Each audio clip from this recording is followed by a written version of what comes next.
What kind of bird enjoys being alone?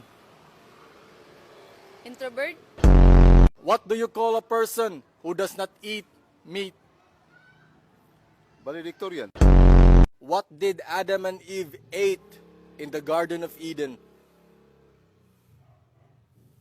Snake? What do you call a person who is attracted to both males and females? Bicycle? If you enjoy spending time alone, what type of person are you? Inverter? What is the plural form of shell? Children. What is the first sense a baby develops? Sense of humor? When a woman is pregnant with 2 babies, they are called twins.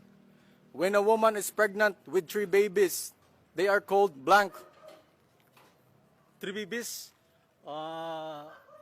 Triceps.